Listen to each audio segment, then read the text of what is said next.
buddy.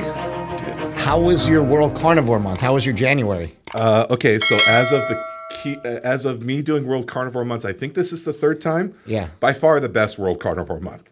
Like, I'm getting better at it. Well, we had fun. We went a lot of time. We went to lunch a bunch of times from here. We went to experiment a little bit, Buckhorn Barbecue, got some pulled pork and some tri-tip. Wild. Which is amazing. There's no sugar in it. The King Buffalo Wild Wings, that lemon pepper. Buffalo Wild Wings. I posted it last night, and most people gave me really good, like, hey, man, that's awesome. I love that place.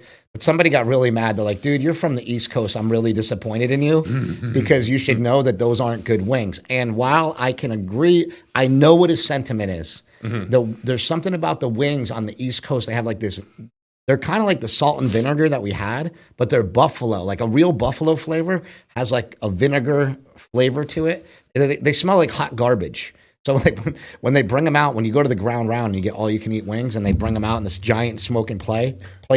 Mark and I always used to say it smells like hot garbage because it had this weird smell to it, but they would taste so damn good. So that guy's a traditionalist. He wants it in a very certain paradigm of what it's supposed to be. But that guy has no clue about the Hobnobbin Pub in Poughkeepsie.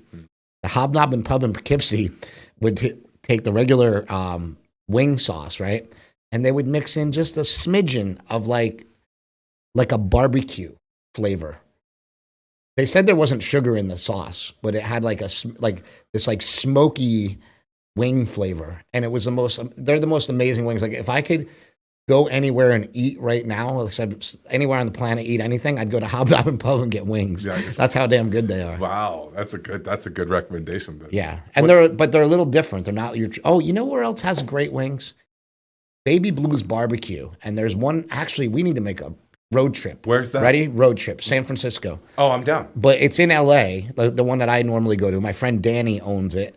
And he lives in Philly now because he's opened up a bunch in Philly and stuff like that. So he's from Philly, has a barbecue place, so he knows his meats and he knows how to make damn good barbecue. Do you want to go like some Saturday after the gym? We got to figure out a time to go. Yeah, but like before the and maybe there's a multiple reason to be up there and we just go. That'd be fun. Anyway, I have a surprise for you today. Really? Well, not for you really because you probably don't even know who he is. But I have a surprise for everybody listening. You're in for a treat. So I was doing a documentary on the ketogenic diet. Mark and I were a couple years ago. And it never came out because I stopped doing a ketogenic diet. I started doing a carnivore diet. And we filmed a bunch of stuff. We filmed all these interviews with all these experts. And it just didn't end up panning out. So when something doesn't, I didn't want to make a movie where I'm talking about a diet that I no longer do, And so a lot of it just kind of got scrapped and isn't going anywhere. But I do have all these awesome interviews that I'm going to use in a movie that I'm working on called Meatheads. That's more about not necessarily the carnivore diet, but more about the importance of meat in America and in the lives of human beings. And how can we make the meat industry the least impactful on our environment and the most impactful on our health. And that's what the movie's really about at the core. So I am working on Meatheads, and a lot of the information that applies to keto applies to a carnivore diet. But one of the people that I've spoken to, who's a hero of mine, we also today have Ben Patrick, who's the knees over toes guy. If you guys aren't familiar with him, he was just on Joe Rogan's podcast. Knees over toes guy, he's here in the gym today. He's not our surprise, but his hero is Charles Poliquin. Charles Poliquin was a trainer who wrote the Poliquin Principles. He speaks like 19 different languages or some crazy. He's like C-3PO. He's jacked, but he passed away a couple of years ago. He had a heart issue, and what's really, really sad is he actually had a heart issue, was misdiagnosed, had open heart surgery, and then he died of a heart attack like more recently. And, so the issue was he was misdiagnosed, went under an unnecessary surgery, and then, died like 20 years later. But I think that heart surgery really messed him up because he was only 58 years old and he was very, very healthy. He lived a healthy lifestyle, but I just think that he had some genetic issues that forced him into an early death, unfortunately. He was a great guy. He was also kind of an asshole to a lot of people as far as being very blunt and being very honest. I remember He got himself in a little hot water for fat shaming some people. But it was always like, if you get his personality, you're like, okay, at least it was funny, like I feel bad for the person in the photo that he's shaming. Obviously, like I don't do that. We don't talk like that ever, right? But if it's funny, you kind of get a chuckle out of it. It's a little less offensive, I've thought about this a lot too, because Mark even just put a post up about, is fat shaming acceptable? Does fat shaming work? And a lot of good answers in there, a lot of fair responses in there. I kind of came down to, if it's obvious, it's done from a place of love, not just like, and not just kicking somebody while they're down, but actually lifting somebody up out of love. There's room for tough love in this world. Yeah. Right. Well, but it's got to be from a place of love, I think. In my opinion, it works one time. You can pull that card once. Right. So you can go to somebody who's overweight and struggling with their weight and say, hey, listen, we need to have a talk. Right. And it doesn't need to be done in front of people. I think that's bullshit. Right. It should be done in private. Right. It should be a one-on-one thing. Right. And it should be like, hey, listen, you're getting out of control here, and we need to. And I bet you that approach 9 times out of 10, the person will say, I know, I just don't know what to do, man. Right. You know what I mean? Like when we talk to people in the gym all the time, they just say, well, what do I do? And that's your opportunity to share. Or they're spinning their wheels. They're just not in the right headspace. Yeah. Maybe, I mean, I've known for years, I've been following this ketogenic diet or at least principles, learning of them for about 6 years now. Yeah. And here I am on year 5, year 6, really just starting to kind of catch traction for the first time. And it's okay. It's okay. It's a journey, I suppose. So yeah, Charles, back to Charles Poliquin. He also wrote a book called The Poliquin Principles, which Mark and I do all these crazy exercises that nobody else ever knows about, or they're like, what is that? How did you learn that? It's all from Poliquin. So we do things like a Zercher squat, where you put the bar in the crooks of your elbow and you squat down, and it like pulls you forward. It's a really hard thing to do. We do Zotman curls. Zotman curls, you curl on the way up, you turn your wrist over and drop on the way down. When you're training your calves, you do things like seated calf raises for high reps. Like the way the muscles in your calf work is, if you do here I am talking about calf training. I don't even need to do it, but if you do seated calf raises, you want to do really lightweight for a whole lot of reps. So you see people that have 3 or 4 45s on that are bouncing up and down with their calves. That's not going to do anything. That part of the calf responds best when you're seated. That responds best to high reps, and it responds best to lightweight with high reps and very controlled movements.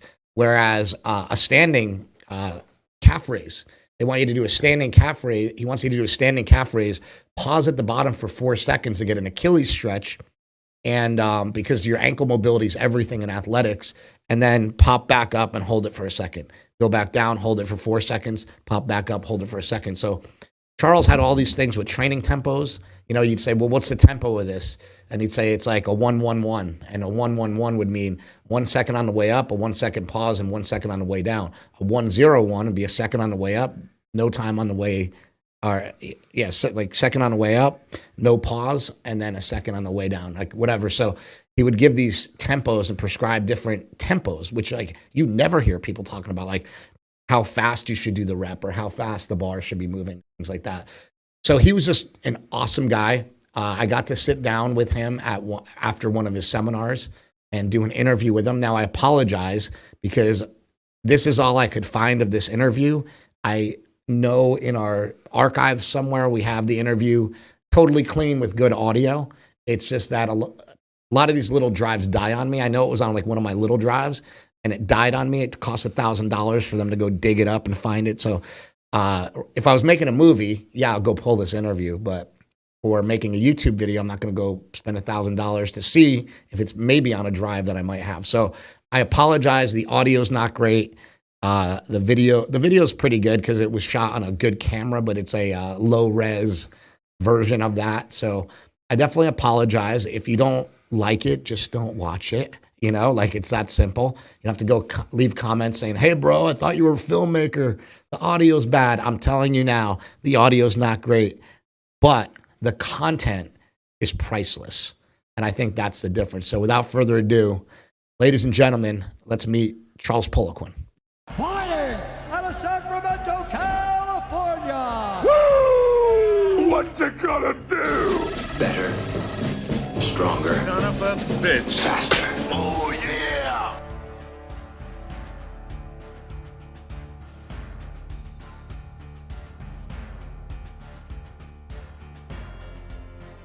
Coach Poliquin, I was reading the interview you did with Tim Ferriss. Had a really interesting take on carbohydrates.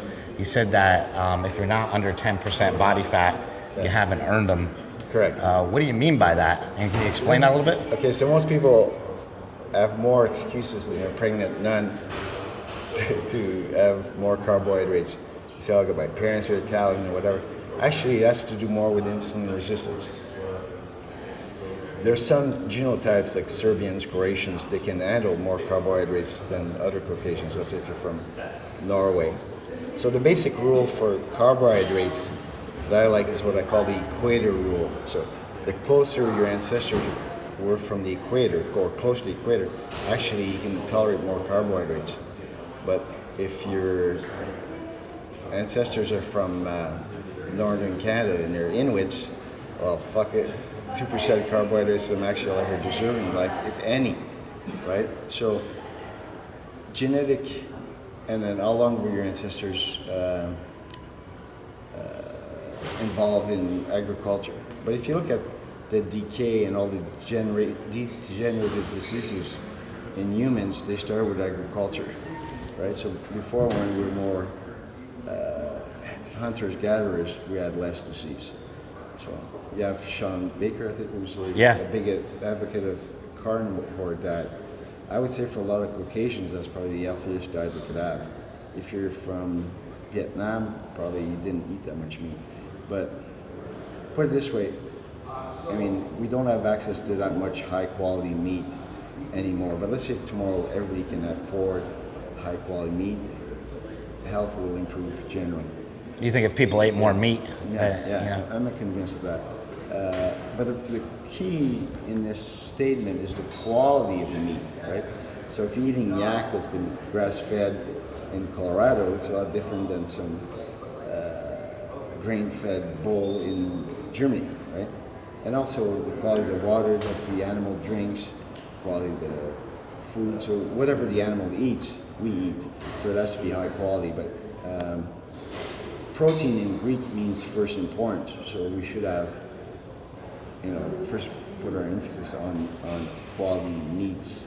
The problem is that nowadays that's harder. And one of the main reasons why I live in Colorado is that I have access to high quality meats all the time, but it's ostrich. We do a lot of horrible shit to meat. Yes. I mean, the way that we slaughter it, the way that we raise it, a lot of different things that are really bad. But at the end of the day, when you look at the evidence of like, is it worse for you or not? There's not really a whole lot of clear-cut evidence right now that it's worse for you. Do you think that that's going to come out later, or is there evidence that I don't know about? Maybe. If you look at the countries where they eat a lot of processed meats, like Germany, they eat a lot of deli meats, full of nitrates. Well, they do have a lot of things like gout and degenerative diseases. But if you look at the Lakota natives, America, they were eating 4 kilos of meat a day, 8.8 pounds, and they don't have degenerative diseases. So the most important word is quality of meat. Yeah. I'm a big meat eater. I mean, at any time, I've got 1,800 pounds of different meats in my freezers. I got a freezer of yak, I got a freezer of bison, I got a freezer of grass-fed beef. So the quality is of prime importance. Yeah, you train a lot of professional athletes, a lot of really prominent people, but you don't really recommend a lot of carbohydrates. Are carbohydrates necessary for human performance? Not as much as we were led to believe, right? So I prefer. Also, I think that the timing during the day of the carbohydrates is something that people don't look at too. So I think that, if you look at Jordan Peterson, who's one of probably the most forward thinkers, he'll tell you the two most important things for mental health is waking up at the same time and a high meat and fat breakfast. So I think that protein and fats in the morning for almost across all genotypes will improve health. And also carbohydrates, people don't tell the difference between a Snickers bar and, let's say, a sweet potato. Yeah. So I like slow digesting starches if you're going to have carbohydrates like tofu or sweet potatoes and whatever, but they have to be late during the day. I think that one of the biggest pieces of bullshit that the bodybuilding community was fed is that you're insulin sensitive in the morning, which is not true at all. We're made to eat proteins and fats early. And the thing that I always say in seminars is that the first thing you put in your mouth in the morning, provided it's food, will dictate your neurotransmitter cascade. So that's why I'm a big believer in the meats and nuts breakfast. Yeah. And it's probably my most plagiarized article. But even guys that... I remember that from when I was young. I remember reading your stuff way back when we were younger, and you would say to eat meat and nuts for breakfast, and Mark and I did that for quite a while. It sets you up with dopamine, acetylcholine, and if you're somebody that lifts weights, those are the top two neurotransmitters to feel happy and gain strength, right? So, and then throughout the day, but the most important thing, Chris, is in visualization. What works for me may not work for you at all, but do most people need more protein? Yes. Do they need more high quality protein? Yes. I think that's a catch-22 that we get ourselves in, right? So we have a country that's the fattest country in the world. We have a lot of problems with obesity. And then every time you ask an expert, they go, well, we're all individuals. We're all different, right? We are, but there are some things that work for everybody, right? There are some truths. There are some things that we need to do. What are those things that like seem to work for, like you said, across all genotypes or most? Okay, so for example, as a caveman, when did you spike your insulin? Never, because unless you stumble upon a beehive once a year or twice a year, yeah, you never had a source of fast carbohydrates. So fast carbohydrates have to be kicked off the thing.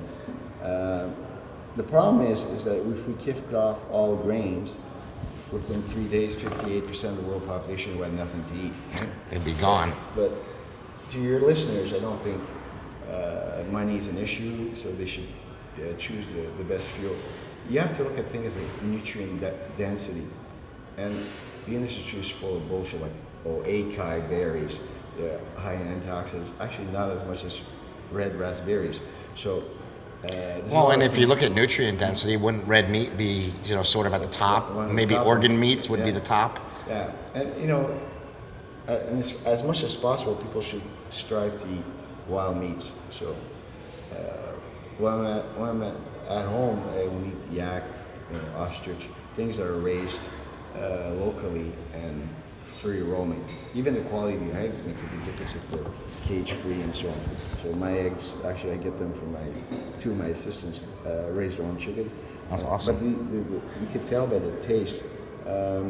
So the key, Chris, is to eat as close as possible as our genome developed. So what's wrong with the way people are eating now? What are the things that we're doing wrong that are like the biggest thing is that you eat foods that don't exist in nature, like a Twinkie. There's no such thing as a Twinkie tree. Or they drink soda. There's no such thing as a soda river, right? So a lot of it is added sugars that we really don't need. And the average American, depending on which stats you read, is 96 to 130 pounds of sucrose a year. The average American eats 60 dozen donuts a year. I don't eat donuts, so somebody's eating my donuts. My daughter doesn't eat donuts, so somebody's eating her donuts. So somebody's eating 65, 70 dozens of donuts a year. It's a staggering number. The amounts of gallons of ice cream is way up there. So the top 6 foods consumed in the United States are like grain-based desserts, alcohol, chicken, which is usually fried, pizza, bread, and there's one other one that I'm missing, soda. Yeah. Right? Those are the top 6 things by money, yeah. How much money we spend on it.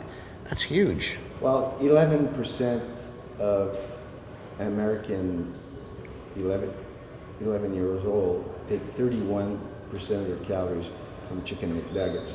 Oh, wow. Right? So, I mean, kids eat and I think 8% of our diet is vegetable oil in the United States, which is crazy. And the most commonly eaten fruit is ketchup. So, and the most commonly eaten vegetable is French fries. We laugh, but people are dying. You know, Yeah. people are literally dying from it. What are people doing wrong? This is, I know it's going to get you go a little bit, but what are people doing wrong in the gym to lose weight? Cardio and electronic equipment. There's very good research out of Canada from Magda Avas that shows that exercising on electronic equipment increases your insulin resistance by about 47%. So you're actually training on a machine to make yourself diabetic, right? I think the more simple. You're going to love this. I actually just read that from you this morning, and I've been doing like an hour of cardio a day. Yeah. You know, just adding it into my pro, and I'm like, fuck. So the same cardio if you were to run outside. Like I love you and I hate you at the same time, Yeah. but If you ran by the beach, that's a complete training effect than if you do it on a treadmill. I think that people overcomplicate things. If you came to see me and said, okay, I need to lose body fat really rapidly, I'd be more into making you circuits of strongman activities, because that would create more lactate. The more lactate you produce, the more growth hormone you produce, the more growth hormone you produce, the more fat you lose, and you retain your muscle mass as opposed to. There's a very good study on Puerto Rican teenagers. One group did cardio only, one group did half-hour cardio, half-hour strength training, and one group did strength training. And what you found is that the teenagers who lost the most fat were the weight training group. The cardio group actually gained fat, and the mixed group. the mixed group had mixed results. Mixed results. Yeah. So you got to realize that, and you know, Gabriel Line is very good on this, Dr. Line out of New York, but insulin or aging begins in muscles. The first thing that we age is actually the muscles, and the first structure that becomes insulin resistance is muscles. But if you have insulin resistant muscles, that leads to fat gain because your muscles are not doing their job, which is to uptake the carbohydrates. So anti-aging wise, you know, eat as much as possible the foods that a caveman would have access to. Speaking of those foods, what are those foods? What are the foods that you train all these top athletes, right? What would you give them to eat?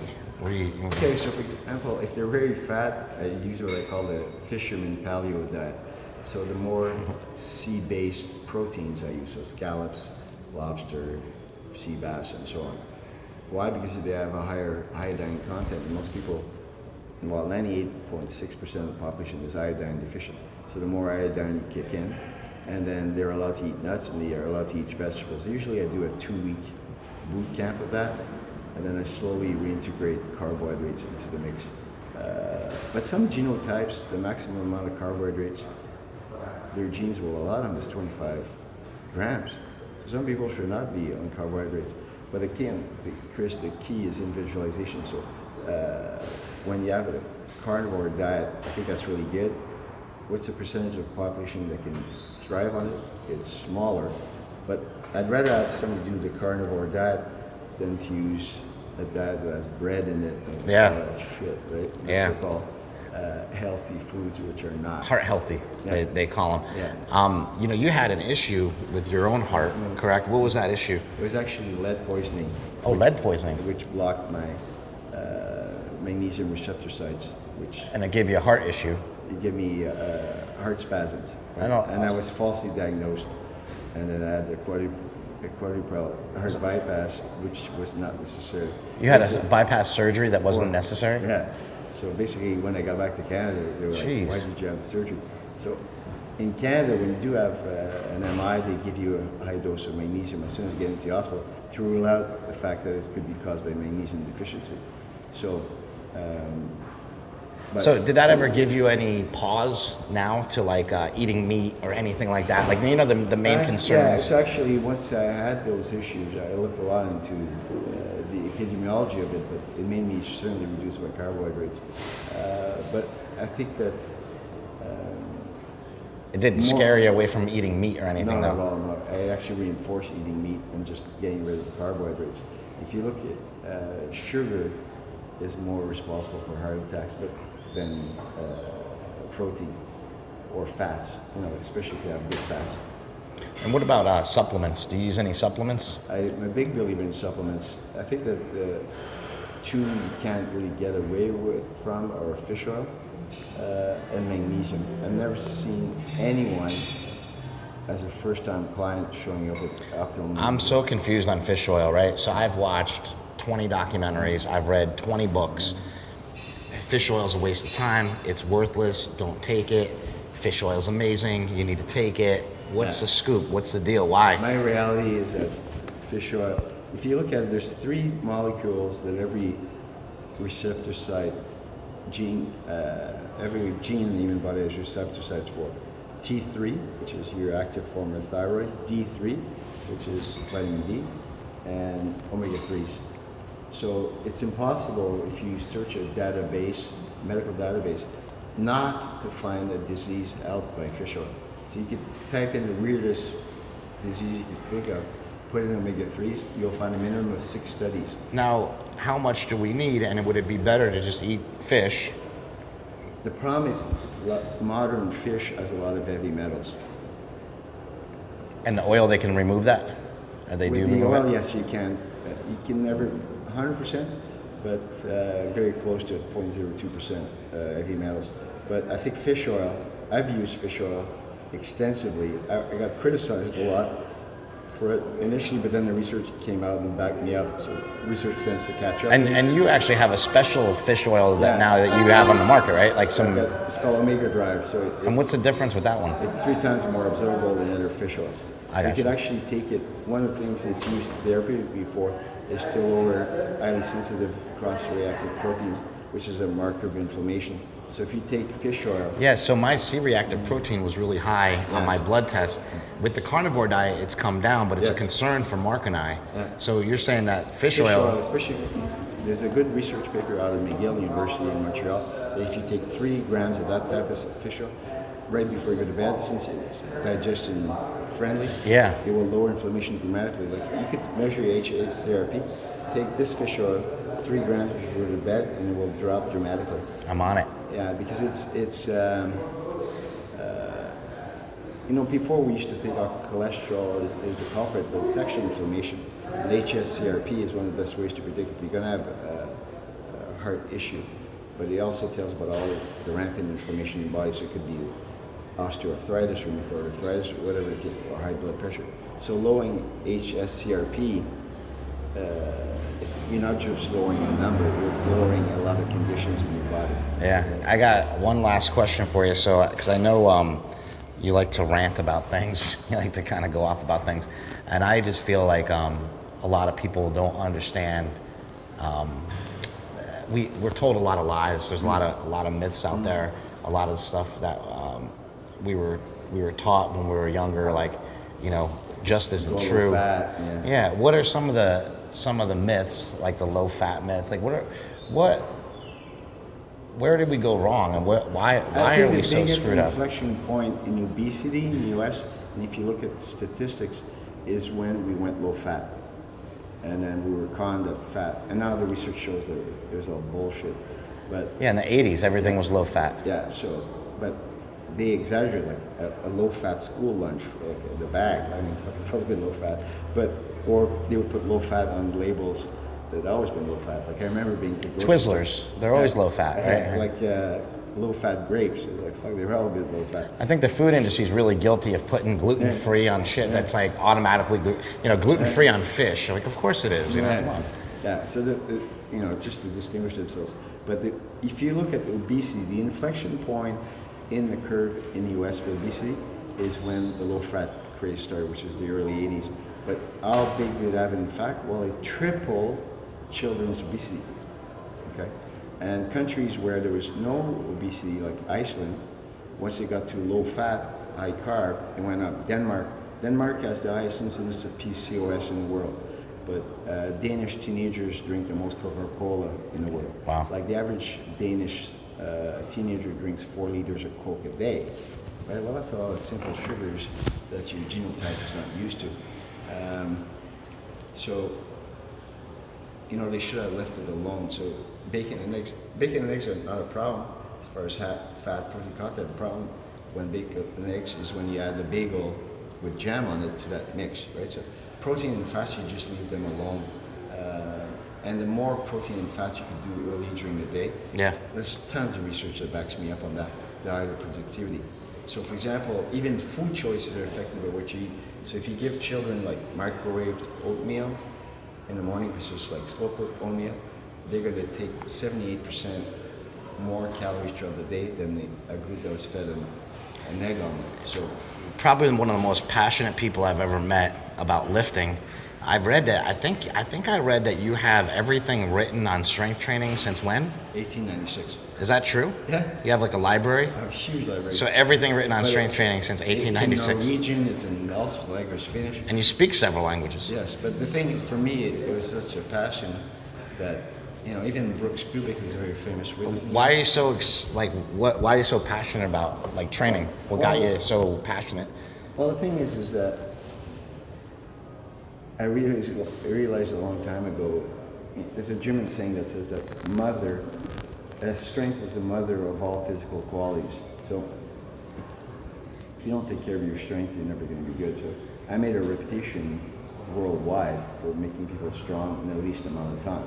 So for example, when Ellen Maroulis was the first American woman to win the Olympic gold in wrestling, when the Japanese girl who was undefeated for years came off the mat, the best sculptor they ever had was the American was too strong, just too strong. She couldn't fight it.